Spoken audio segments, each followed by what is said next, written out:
Culture is one of those things that leaders love to talk about the importance of improving it, but rarely really understand what it is, our role in building it, and most importantly, what we can do to create the kind of one that people don't want to leave. So in this video, we're going to talk about what is organizational culture, why it's important, how to begin to assess and understand our existing culture, and what are some simple first steps that we can take in order to improve ours.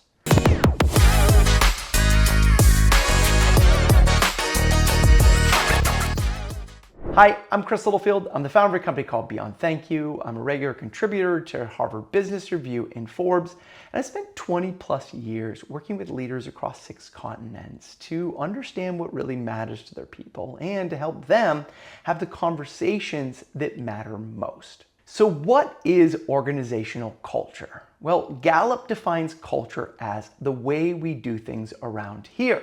Well, that seems a little simplistic, just the way we do things around here. But I want you to think about the organizations that you've worked in, the ones that you love being a part of, and, well, the ones that were so toxic that you ended up leaving.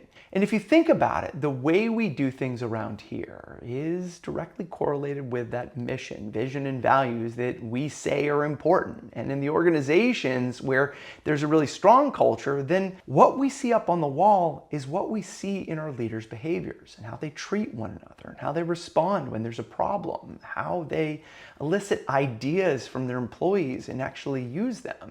If you look at the engagement statistics and the 12 things that Gallup says are most important, those are all the key behaviors, like, do I feel like my opinion counts? Do I get to work on the kind of projects that make me feel like my work is important? It's how we treat each other and how we work with one another every single day that forms the basis of our culture. And that leads me to how I define culture. Culture is a conversation that gets generated by the things that we talk about and the actions that we take. Like a path that forms in the grass from constant use, as soon as we stop going down that path, then the grass and the weeds are going to start to grow back. And so it's the job of every employee and every leader, most importantly, to know what our culture is, what those behaviors are that are so critical to our success, and to keep that conversation alive every single day. So why is organizational culture important to the success of our companies? Well, research from Gallup found that when employees stated that they felt connected to their organizational culture, they were 4.3% more likely to be engaged at work. They're 5.3 times more likely to recommend your organization to future employees or friends and family. They're 63% less likely to feel burned out on a regular basis, and they're 47% less likely to be searching for other jobs. Company culture is critical to the success of our business. Now, beyond just those results, I want you to think about where your time and energy gets spent. Now, when I go in to consult with organizations and I start looking at some of the stuff that's going on, I find that people often fall into 3 different categories. And it's a scale that we go up and down. We're either working with each other up at the top, where our time and energy goes to doing the work and, more importantly, living our lives outside of work.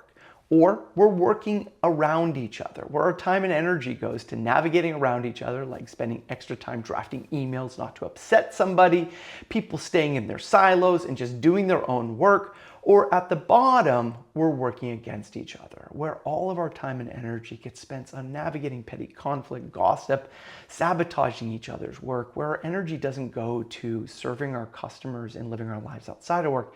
It goes to fighting against each other. And if you think about it, how we work together, how we treat one another, how we show up, how we live our values, how we act every day is the things that contribute most to whether our energy is going to working with each other or to working against each other. So what do you want and what's currently going on in your organization? So how do we understand our existing organizational culture? Well, there's a few places to start.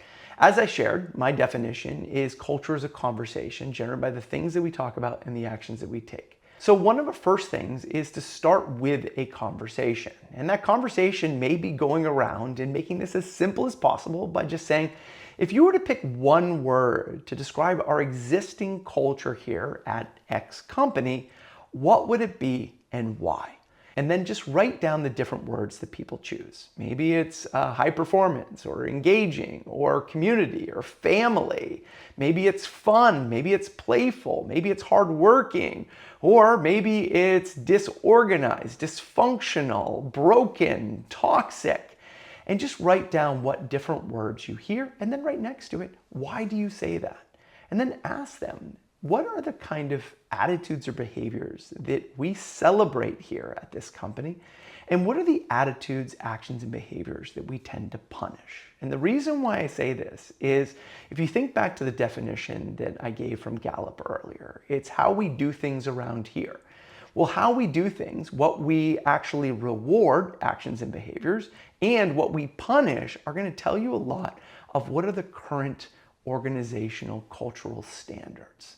Now, a second simple thing that you can do, and I'll actually give you a little assessment that you can use to do this. If you go to beyondthankyou.com and scroll down to the front of the homepage, or just go to the resources page, there'll be a download, and it's called Team Assessment. And these are the 10 questions that I find are most critically important to understanding a team's culture, and, well, I think they're really useful to understanding an organization's culture as well. And these are things like, how often do we laugh and celebrate together? If we have a problem, how comfortable do you feel to speak up?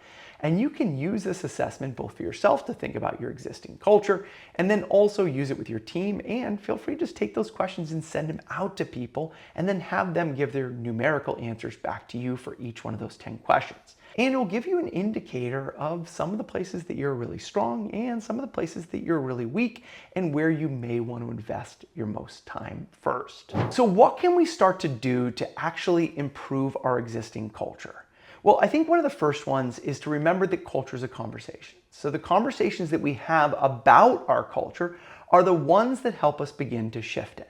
Now, first, we need to understand what that existing culture is. And I gave you a couple things in the last section that you can do to be able to do that, whether that's asking people the one-word answer, using that quick assessment, or even better yet, if you're a senior leader in the organization, organize a couple focus groups and go around and just have conversations and just ask people, what would you say our existing culture is, and what would you love our culture to be, or what culture do you feel that we need to be able to build for the future company that we want to have here in our future success? Okay, so once you understand your existing organizational culture and the narrative that's creating it and the conversations that are creating it, it's time to begin to start making some shifts in order to change it. Now, one great place to start is with your values. And many people have these values up on the wall, but they never talk about it. But our values are actually supposed to be our guiding principles that guide how we act and behave and treat one another. But rarely, once people often create them, they leave them up on the wall, they never talk about them again, and then, well, people forget about them, and then what we're left with is just how people act and behave. So you could probably write some fake values of how we really treat people, like ignore people, stop communicating, and our values are to be right and hold on to our views, but that's not going to actually get us anywhere. So here's something you can do. Take your values out. If there's 5 of them, write 5 of them down the page, and then put a space up at the top for a person's name, and then a space next to it is others. Underneath me for each one of those values, write 1 to 5, and then 1 to 5 under other for each one of the values. Then have people self-assess how they feel they're doing at living those values at work every single day, like whether they're walking the talk or not. Have a couple other people fill it out. What would you rank my score of how I live the value? Do you think I live the value or I don't? 1, not at all, to 5, completely live. And then have a conversation. Hey, where do we feel like we're at? Are we living our values every day? If yes, great, what are we doing? If no, what's one thing we could do for each value to begin to live it each day? And then have a conversation as a leadership team, because if you as a leadership team aren't living your values every day, nobody else is going to do it anyway. If we say that our job is other people's success, but yet people are sabotaging each other's work, or they don't listen to anybody's opinions, or they get defensive anytime somebody gives feedback, guess what? That's going to be your organizational culture. If we say we take ownership and accountability, but as leaders, we blame everybody else every time something doesn't go the way we want, well, guess what? That value is not something that we're living. So the first thing that we need to do is we need to put our actions back in congruence with the values that we say we are. Now, if we're no longer living our values and we don't want those anymore, well, maybe it's time to create new ones. And then once we create those values, we need to pick one of them that we're going to focus on, because whatever we focus on is what we tend to take action on, and whatever we focus on is what others tend to see and experience as well. And if we put that concrete focus into that one value for maybe a month at a time, we are going to just focus on open communication, on growth, on learning. And if you do that for just a month, and then every conversation is about that value, about seeing those values, about celebrating those values in each one of our all staff meetings and talking about how that's critically important to the future success of our company, then what happens is what we talk about is what we focus on. It's what people see. It's what people believe. And when they see themselves getting noticed for those values and actions, then those values start to come to life, and it starts getting embedded into our culture, and other people start talking about them as well. Now, the last thing that you can do is you can map out your organizational culture over a year. What are the things that we're doing to celebrate as a team? What are the things that we're doing to be able to reflect on how we're working together? What are the things that we're doing to be able to acknowledge success and navigate problems? And what are the norms and behaviors that are critically important for us bringing our culture to life?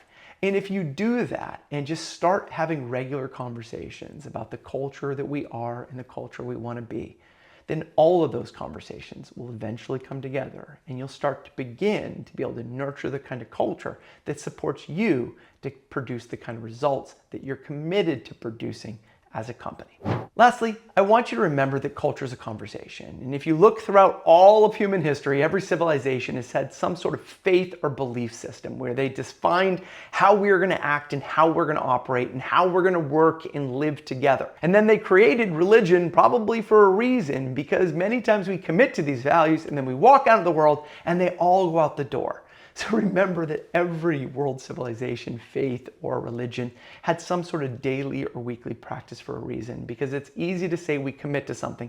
It's hard to take action. So we need to remind people every single day of the things that we say are most critically important to our success. And if we talk about them regularly, people will remember them. And when they remember them, they'll act on them. And when we celebrate people doing them and bringing them to life, we'll get more of those things in the future.